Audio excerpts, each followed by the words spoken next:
మీ ఎలాంటి వ్యాపార ప్రకటనలకైనా వెంటనే మా ఛానల్ సంప్రదించండి. అందరికి నమస్కారం, నేను శిరీష. ప్రస్తుతం మనతో పాటు ఉన్నారు ప్రముఖ జ్యోతిష వాచస్పతి బ్రహ్మశ్రీ పోతుకూచి చంద్రమౌళి శాస్త్రి గారు. గురుగారితో మాట్లాడదాం. నమస్కారం గురుగారు. ఓం శ్రీమాత్రే నమః. గురుగారు, ఈ 2026 శ్రీ పరాభావనామ సంవత్సరంలో ప్రభుత్వ ఉద్యోగం పొందే రాశులు ఏమంటారు? ఓం హ్రీం సూర్యాయ నమః. జపాకుసుమ సంకాశం కాశ్యపేయం మహాజ్యోతిం తమోరిం సర్వపాపఘ్నం ప్రణతోస్మి దివాకరం. సూర్యగ్రహ అనుగ్రహ సిద్ధిరస్తు. సూర్య భగవాన్ అనుగ్రహం. సూర్య భగవానుడు అంటే ఈయన శ్లోకం ఎందుకు చెప్పానంటే, ఇప్పుడు మనం చివరిలో వీడియో తర్వాత ఎవరైతే ఉద్యోగము, ఇప్పుడు ఈ మనిషి బతుకు తెరువు వెళ్ళాలి అంటే చిన్న పనైనా పెద్ద పనైనా, లేకపోతే ప్రభుత్వ ఉద్యోగం కావచ్చు, ప్రైవేట్ ఉద్యోగం కావచ్చు, చివరికి అరటిపళ్ళు అమ్ముకునేవాళ్ళు, లేకపోతే పండ్లు అమ్ముకునేవాళ్ళు, స్టీల్ సామాన్లు అమ్ముకునేవాళ్ళు, ఎవరు చేసినా కూడా, ఎవరు ఏ చేసినా, జ్యువెలరీ అమ్మేవాడు కూడా దాంట్లో పనిచేసే వ్యాపారాలనే పేరనే కానీ దాంట్లో చేసేవాళ్ళు కూడా ఉద్యోగస్తులే కదమ్మా. ప్రైవేట్ జాబ్స్ అంటారు. Private jobs, government jobs.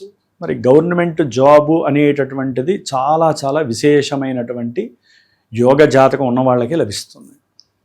పూర్వజన్మ సుకృతం అంటే పూర్వజన్మల్లో మరి రవికి దగ్గరగా ఉండి వచ్చిన వాళ్ళు, గురుడికి దగ్గరగా ఉండి వచ్చిన వాళ్ళు, ఆ గ్రహాలకి ఈ జన్మలో ఆ కిరణాల ద్వారా వాళ్ళు సృష్టింపబడి ఈ భూమి మీద వాళ్ళకి వాళ్ళు పడేటటువంటి కష్టము కావచ్చు, వాళ్ళకు ఉన్నటువంటి ఆత్మవిశ్వాసము, ధైర్యము, లేకపోతే వాళ్ళకు ఉన్నటువంటి సెల్ఫ్ నాలెడ్జ్ విషయంలో కావచ్చు పరిగెడుతూ ఉంటారు. ఏదైనా సరేనమ్మా, ఉద్యోగం అందరూ చేస్తాం. మీరు చేస్తారు, నేను చేస్తాను.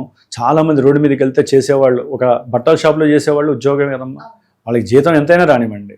గవర్నమెంట్ జాబ్స్లో తక్కువ జీతం కూడా వచ్చేవాళ్ళు, పర్మనెంట్ అయిన వాళ్ళు ఉంటారు. ఒకసారి ప్రైవేట్ ఐటీ సెక్టార్స్ ఉన్నాయమ్మా. మరి ఐటీ జాబ్స్లో చేసే వాళ్ళకి 4 లక్షలు ఉన్నాయి, 40 లక్షల జీతాల వాళ్ళు ఉంటారుగా. అవునా కదా? అది కారు కంపెనీ కావచ్చు, స్టీల్, టాటా స్టీల్లో చేసేవాళ్ళు కావచ్చు. మరి గవర్నమెంట్ జాబ్స్ ఉన్నాయి. గవర్నమెంట్ జాబ్స్ అంటే ఒక సెక్రటరియట్లోనో, లేకపోతే ఒక రక్షణ శాఖలో కానివ్వండి, అంటే పోలీస్ శాఖలో కావచ్చు, లేకపోతే ఒక జిహెచ్ఎంసీలో కావచ్చు. జిహెచ్ఎంసీలో చేసే వాళ్ళకి శని అనుగ్రహం ఉంటే గవర్నమెంట్ జాబ్ వస్తుంది. ముఖ్యంగా అమ్మ, ప్రభుత్వ ఉద్యోగం రావాలంటే వారి జన్మజాతకాలలో రవి బలం సుస్పష్టంగా ఉండాలి. అందుకని ఇందాక సూర్యుడిని ప్రార్థన చేశాను. వాళ్ళకి కాదు, ముందు నేను వాళ్ళకి ఏదైనా చెప్పాలన్నా సూర్యుడి యొక్క కిరణం నా మీద పడాలి ఈ క్షణం. కాబట్టి ఎవరి జన్మజాతకంలోనైతే సూర్యగ్రహ బలం అంటే రవి బలం అధికంగా ఉంటుందో, అంటే రవి మేషరాశి ఉచ్చస్థితిలో ఉన్న, అట్లాగే సింహరాశిలో ఉన్న, లేకపోతే కన్యారాశిలో ఉన్న, ధనుస్సు రాశిలో ఉన్న, మీనరాశిలో ఉన్న కొన్ని రాశులు ఉన్నాయి. ఆ రాశుల్లో ఉన్నట్లయితే కనుక సూర్యుడికి బలం ఎక్కువగా ఉన్నట్టు లెక్క.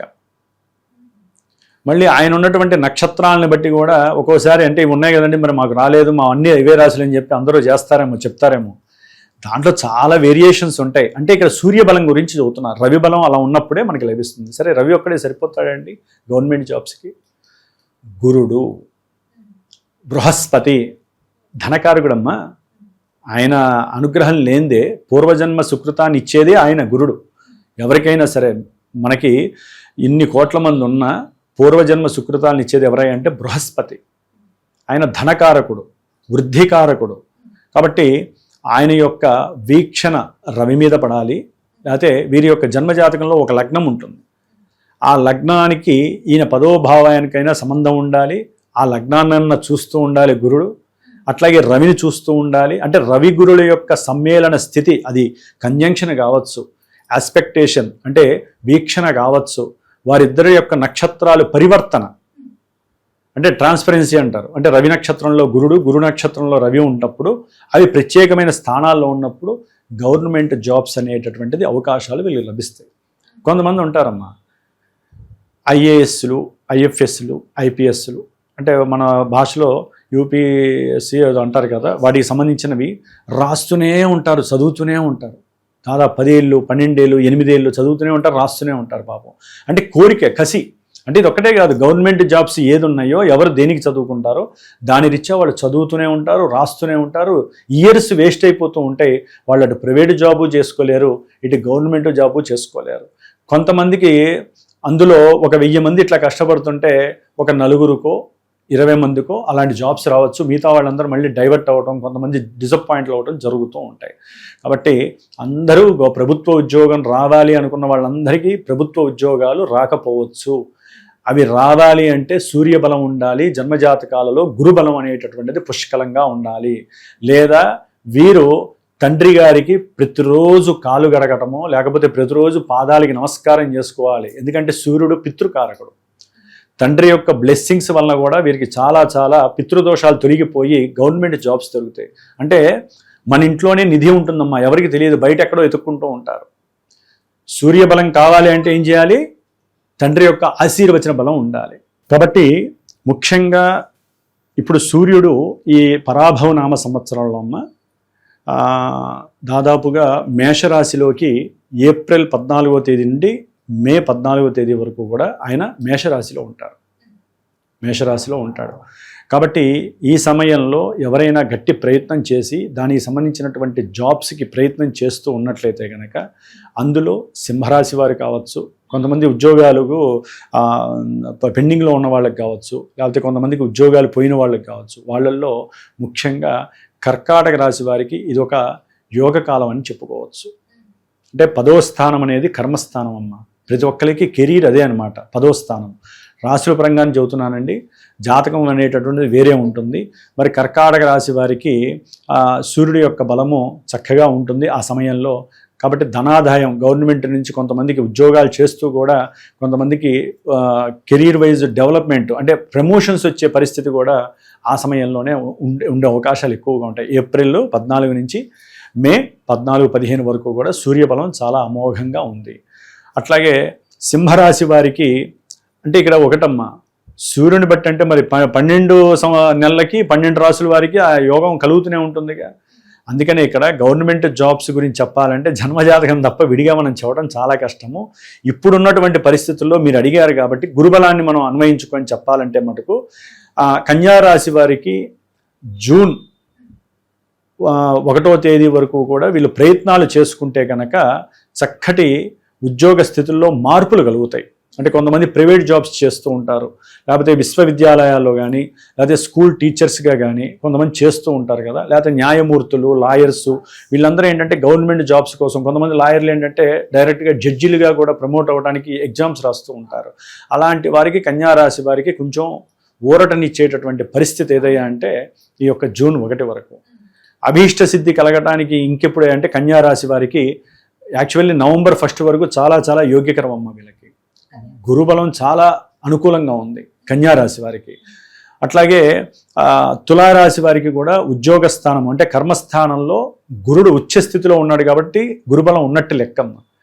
అదే గురుడు గనక వేరే రాశుల్లో ఉంటే కొంచెం అవకతవకలు జరగడానికి అవకాశం ఉంటుంది. వీళ్ళు గట్టిగా తులారాశి వారు జన్మజాతకంలో గనక వీరికి గనక యోగించే కాలం ఉండి దశలు అంతర్దశలు జరిగి గవర్నమెంట్ జాబ్స్కి గనక వీళ్ళు ప్రయత్నాలు చేస్తూ ఎగ్జామ్స్ రాస్తే మటుకు తప్పనిసరిగా తులారాశి వారికి ఈ యొక్క కాలము జూన్ నుంచి నవంబర్ వరకు మధ్యకాలంలో గురుబలం అనేటటువంటిది వీరికి ప్రభుత్వ ఉద్యోగాన్ని, ఉద్యోగం ద్వారా అఖండమైనటువంటి ధనలాభాన్ని కలుగజేస్తుంది ఈ విధంగా.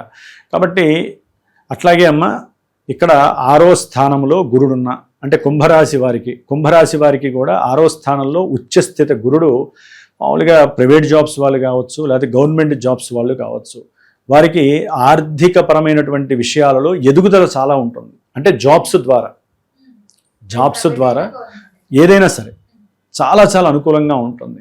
అట్లాగే మనకి గురువు రవి కలిసేటటువంటి మాసాలు కొన్ని ఉన్నాయి. ఆగస్టు, సెప్టెంబరు, అక్టోబరు ఈ మాసాలలో రవి గురులు కలుస్తారు, కంజెక్ట్ అవుతారు. ముఖ్యంగా రవి గురులు నాకు తెలిసి సెప్టెంబరు, అక్టోబరు ఆ మాసంలో సింహరాశిలో కలుస్తారు. ఈ జూలై తర్వాత ఆ ఇద్దరు కలిసినప్పుడు చాలామందికి ముఖ్యంగా ఎవరికి వృశ్చిక రాశి వారికి ఆ మాసాలు జూలై, ఆగస్టు, సెప్టెంబరు ఈ 3 నెలల్లో రవి గురులు ఎప్పుడైతే సింహరాశిలో కలుస్తారో, ఎందుకంటే ఈ అక్టోబర్ 31 తర్వాత గురుడు మనకి సింహరాశిలోకి వస్తాడు. అదే మూమెంట్లో కనుక రవి కూడా ఉన్నాడు అనుకోండి, ఆయనతో కలిసి ఎట్టి పరిస్థితుల్లో గవర్నమెంట్ జాక్పాట్ కొట్టాల్సిందే. అటువంటి వాళ్ళలో వృశ్చిక రాశి వారికి చాలా యోగ్యదాయకమైనటువంటి కాలంగా మనం పరిగణించవచ్చు. ఏదైనామైనమ్మా గవర్నమెంట్ జాబ్ అయినా ప్రైవేట్ జాబ్ అయినా సరే మన శరీరము, మనసు, బుద్ధి ఈ మూడింటిని ఖర్చు పెడితే కానీ ఏ జాబ్లోనైనా సరే స్థిరత్వం ఉండదు. ఇప్పుడు గవర్నమెంట్ జాబుల్లో ఉంటారమ్మా, కొంతమందికి వేరే గ్రహస్థితుల వలన లంచగొండితనం మీద వాళ్ళని తీసేస్తారుగా. మరి యోగం వస్తుంది, యోగం పోయే అంతర్దశలు కూడా వచ్చేస్తే కదా మంచిగా సంపాదించుకుంటారు, ఆశ కాస్త అత్యాశ అయిపోతుంది, ఉన్నది కాస్త ఊడ్చుకుపోతుంది, జైల్లో పడతారు. మరి ఉపయోగం ఏముందమ్మా? అట్లాగే కొంతమందికి జన్మజాతకాలలో కానీ లేకపోతే గోచారంలో కానీ ఈ రవి గురులు ఉండకూడని స్థానాల్లో ఉన్నారనుకోండి, అంటే ఒక 9వ స్థానంలో కానీ 5వ స్థానంలో కానీ ఉన్నారనుకోండి, వారికి ఉద్యోగాదుల్లో తీసివేసే పరిస్థితి, ఉద్యోగానికి దూరంగా ఉండే పరిస్థితి ఉంటారు. ఇట్లా ఉన్న వాళ్ళల్లో ప్రజెంటు తులారాశి వారికి జూన్ వరకు కూడా ఉద్యోగాలు అవకాశాలు అనేవి కొంచెం పాపం క్లమ్జీగా ఉంటాయి. ఉద్యోగ ప్రయత్నాలు ఎంత చేసినా కూడా కొంచెం ఈ తులారాశి వారికి ఆఫ్టర్ జూన్ తర్వాత అవకాశాలు మెండుగా ఉన్నాయి. ఆ తదుపరి వృశ్చిక రాశి వారికి కొన్ని రకాలుగా బాగున్నప్పటికీ కూడా ఆయన మహానుభావుడు గురుడు యొక్క బలం అక్కడ కోల్పోతుంది. 9వ స్థానంలో ఉండేసరికి ఉద్యోగ వ్యవహారాల్లో కొన్ని ప్రయాణ కదలికలు కలుగుతూ ఉంటాయి. అంటే ఇక్కడి నుంచి అక్కడికి ట్రాన్స్ఫర్ చేయటము అట్లాంటివి జరగడానికి అవకాశాలు ఉంటాయి. కొంతమంది జాబ్లోంచి కూడా తీసేస్తారు. ఇదే విషయాలు ఎక్కడో అక్కడ తేడా చేస్తారు. వాళ్ళ గ్రహస్థితి కూడా అదే సమయానికి అనుకూలంగా ప్రతికూలంగా వచ్చేస్తుంది. అంటే గ్రహస్థితి మారినప్పుడు కొంచెం జాగ్రత్తగా జరుగుతుందమ్మా. నేను ఒకటే సలహా ఇస్తాను, ప్రభుత్వ ఉద్యోగం కోసం లేకపోతే మేము ఇది చదువుకున్నాం కాబట్టి మాకు ఈ ఉద్యోగం వచ్చేంత వరకు మేము ఏ పని చెయ్యము అనుకున్న వాళ్ళకి వాళ్ళ జన్మజాతకంలో లేకపోతే గోచారంలో ఎన్ని గ్రహాలు యోగించినా వీళ్ళ మనసులో ఆ ఫీలింగు సంకల్ప బలం లేనంత కాలము వాళ్ళకి ఏ ఉద్యోగం వచ్చినా సాటిస్ఫాక్షన్ దొరకదు. చదువుకున్న వాడైనా లేకపోతే శరీరంతో కష్టపడేవాడైనా సరే, ఎట్లాంటి వాడైనా సరే, ఎవరైనా సరే, స్త్రీ పురుషులు ఎవరైనా మీరు అనుకున్న గోల్ కొట్టేంత వరకు మీ చదువుని నిర్లక్ష్యం చేయొద్దు. మీకు ఉన్నటువంటి శరీరము అనేటటువంటి వయసు అనేది ఒక శరీరం అమ్మ. ఆ వయసుతో పాటుగా శరీరం కూడా దుర్బలత్వం పడుతూ ఉంటుంది. సంవత్సరం శరీరంలో మనకి పటుత్వం తగ్గుతూ ఉంటుంది.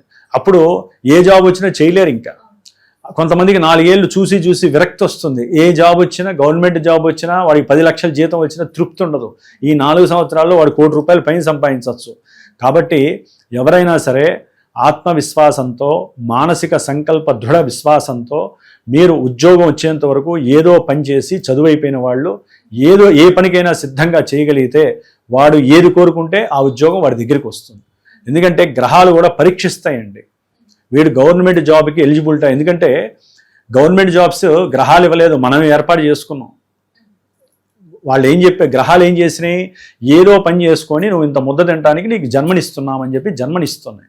మనం ఏం చేసాము, భోగాలు భాగ్యాలు, జీవితకాలం ఒక 60 ఏళ్ళు స్థిరంగా బతికేయచ్చు, పెన్షన్లు వస్తాయని చెప్పి మనలో మనం ఏర్పాటు చేసుకున్నాం.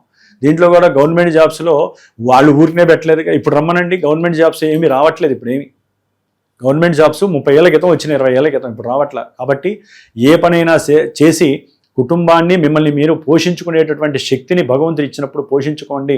మీ ప్రయత్నాలు వ్రాతపూర్వకంగానో ఇంటర్వ్యూల పరంగానో మీరు చేయవలసిన ధర్మం మీరు చేస్తే ఏ గవర్నమెంట్ జాబ్ మీరు అనుకున్నారో అది మీ దగ్గరికి వచ్చి చేరుతుంది. ఆ సమయమే గ్రహస్థితి అని మీరు నమ్మాల్సిందే. గురుగారు, ముఖ్యంగా ఎవరైతే ఈ ప్రభుత్వ ఉద్యోగం కోసం ఎదురు చూస్తున్నారో, చేయి వరకు వచ్చి జారిపోతున్నాయి, 1 మార్కు 2 మార్కులతో పోతుంది అనే వారికి ఏమైనా పరిహారాలు ఉంటే తెలియజేయండి. ఉన్నాయమ్మా. దీంట్లో ముఖ్యంగా ఒక 60 రోజులు గవర్నమెంట్ జాబ్ కావాలి అనుకున్న వాళ్ళు, సరే గ్రహస్థితి మీ జాతకంలో ఎట్లా ఉందో తీసేసేయండి, ఇప్పుడు గ్రహస్థితి ఎట్లా ఉందో తీసేయండి. మీకు మనస్ఫూర్తిగా దృఢ విశ్వాసంతో నేను గవర్నమెంట్ జాబ్ నాకు రావాల్సిందే అనుకున్న వాళ్ళు రోజు సూర్య నమస్కారాలు, సూర్యుడు ఉదయానికి 48 నిమిషాల ముందు లేకపోతే 48 నిమిషాల లోపల, సూర్యోదయానికి ముందు కానీ తర్వాత కానీ సూర్య నమస్కారాలు ఆచరించండి. రోజు 6 సూర్య నమస్కారాలు. ఒక సూర్య నమస్కారం చేయడానికి 12 ఆసనాలు ఉంటాయమ్మా. అంటే 6 సార్లు అంటే 72 ఆసనాలు, అది నమస్కారాలు, 12 నమస్కారాలు, 72 నమస్కారాలు. అంటే మనకున్న 72 నాడులు యాక్టివేట్ అవుతూ ఉంటాయి. 72,000 నాడులు ఉంటాయి కదా. ఈ 72 సార్లు వీళ్ళు చేసే నమస్కారాలు ఉంటాయి. అది ఆల్రెడీ యూట్యూబ్లో చూడొచ్చు, లేకపోతే యోగా మాస్టర్స్, యోగా చేసే వాళ్ళకి తెలుస్తుంది. ఇది చెయ్యండి. సూర్యుడు ఎదురుకుండా నిలబడి తప్పనిసరిగా ఆయనకి చక్కగా ప్రణమిల్లి నమస్కారం చేస్తూ ఆదిత్య హృదయాన్ని గనక రోజు ఒకసారి చదవండి. ఈ విధంగా 60 రోజులు 60 సార్లు పూర్తవుతాయి. అట్లాగే 72 సార్లు రోజు సూర్య నమస్కారం ఆసనం స్వామివారి ఎదురుకుండా చేయండి. మీ కర్మదోషాలు ఏమైనా ఉంటే తొలగించేస్తాడు సూర్యుడు. జాబు అంటే అది ప్రైవేట్ జాబా, కొంతమందికి గవర్నమెంట్ జాబులు అంటే ఇష్టం ఉండవమ్మా. డబ్బులు రావు, విపరీతంగా సంపాదించలేరు, ఒక బండి కొనుక్కోలేరు, పెద్ద పెద్ద బండ్లు కొనుక్కోలేరు, పెద్ద పెద్ద ఇల్లులు కొనుక్కోలేరు. ప్రైవేట్ జాబ్ చేస్తే ఎంతైనా సంపాదించుకోవచ్చు. అట్లా ఎవరి మానసిక స్థితి వాళ్ళకు ఉంటుంది. ఒక్కోసారి అమ్మా చదువుకునే వాళ్ళలో ప్రైవేట్ జాబ్స్ వాళ్ళు 10 లక్షలు ఆఫర్ చేస్తారు నెలకి. వీడు అంటాడు నాకు 60,000 వచ్చిన చాలు నాకు గవర్నమెంట్ జాబే అంటారు. అది వాళ్ళ యొక్క మానసిక నిర్ణయం అమ్మ. ఏమీ లేని వాడు అల్లాడుతుంటే వాళ్ళు అట్లా ఆలోచించే వాళ్ళు ఉంటారు. అంటే ఏంటి, గవర్నమెంట్ జాబ్ అనేటటువంటిది వాళ్ళ జాతకంలో ఎక్కడో వాళ్ళకి మైండ్కి తడుతోంది, కానీ అది రాదు, ఆలస్యం అవుతూ ఉంటుంది. దానికి కారణం ఇది చేసుకోండి. చక్కగా సూర్యుడిని ఆరాధించండి. ప్రతి ఆదివారము కూడా ఒక 6 చపాతీలు రొట్టెలు నూనె లేకుండా పుల్కాలు లెక్కన చేసేసి చక్కగా ఎవరికైనా సరే వృద్ధ బ్రాహ్మణుడు 60 ఏళ్ళు దాటినటువంటి ఎరుపు బ్రాహ్మడికి చక్కగా మీ చేతిలో నుంచి వారి చేతిలో ఇచ్చేసేయండి. సరే వాళ్ళు తీసుకోవట్లేదు, కాకపోతే మనకి మూగజీవాలు ఉంటాయి, ఎరుపు కుక్కలు ఉంటాయి కొన్ని, ఆ ఎర్ర కుక్కలకి చక్కగా మీరు తుంచి ఓం సూర్యాయ నమఃకు వేసుకోండి. అంటే ఆ విధంగా చేయటం అనేటటువంటి చాలా విశేషము. ఈ 60 రోజుల్లో వచ్చేటటువంటి మరి ఆదివారాలు ఉపవాస దీక్షలు ఉంచండి. ఒకవేళ బ్రాహ్మడికి చపాతీలు తీసుకోకపోతే వారికి ఒక 2 లేకపోతే 6 దానిమ్మ పండ్లు ఒక ఎరుపు గుడ్డలో పెట్టి దక్షిణ పెట్టి వారి చేతికి ఇచ్చి మీ మనసులో కోరిక చెప్పుకొని ఇవ్వండి. ఎట్టి పరిస్థితుల్లో గవర్నమెంట్ జాబ్ మీ దరికి చేరుతుంది. జాతకంలో కానీ ఇక్కడ కానీ యోగించకపోయినా మీరు చేసేటటువంటి సాధన డైరెక్ట్గా సూర్యుడికే, ఇందాక మనం చెప్పుకున్నాం కదా, ఎవరితో పని లేదు, ఇక డైరెక్ట్ సూర్యుడికే మీరు ప్రణమిల్లుతున్నారు. ఆయన కిరణాలు వీరిని టచ్ చేస్తే ఏ గ్రహాలైనా సరే పక్కకి జరగాల్సిందే సూర్యుడు ముందు. కాబట్టి ఆ విధంగా చేసుకోవటం చాలా చాలా ఉత్తమం. ముఖ్యంగా ఉద్యోగం లేక బాధపడుతున్న వారు తండ్రిని ఆదరించండి. తండ్రికి ఏదో ఒక రకంగా సహాయం చేయండి. తండ్రి యొక్క పాదాలకి మీ శిరస్సు ఉంచి నమస్కారం చేయండి. కంపల్సరీ మీకు దారి దొరుకుతుంది. జీవకారకుడు తండ్రి కాబట్టి. గురుగారు మొత్తం మీద మాకు తెలియని ఎన్నో మంచి విషయాలు తెలియజేసినందుకు ధన్యవాదాలు. శుభమస్తు.